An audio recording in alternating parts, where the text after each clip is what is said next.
semaine. Clairement, mais sous la contrainte. Sous la contrainte. Donc ça veut dire que on a vécu une période exceptionnelle. Pardon. Il restera à savoir ce qui va rester de tout ça dans l'avenir.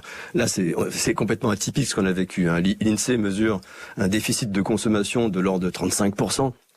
On a accumulé de l'épargne de 50 ou 60 milliards d'euros seraient sur nos comptes d'épargne parce qu'on n'a pas pu tout simplement les dépenser.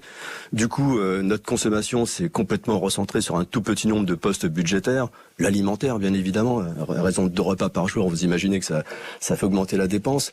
Et puis, il a fallu occuper notre temps, donc on a beaucoup utilisé le numérique. Donc là aussi, une déformation de notre structure de dépenses qui est spectaculaire. Les circuits de distribution qu'on a fréquentés, on est allé au plus près, évidemment dans l'alimentaire uniquement, puisque le reste était fermé. On est allé au plus près, on a fréquenté les commerces de proximité. On a découvert pour certains d'entre nous le e-commerce alimentaire, en drive ou avec livraison à domicile. On a fréquenté assidûment des réseaux de directs producteurs, quelquefois qui se sont improvisés durant la crise, et on a plutôt délaissé les hypermarchés.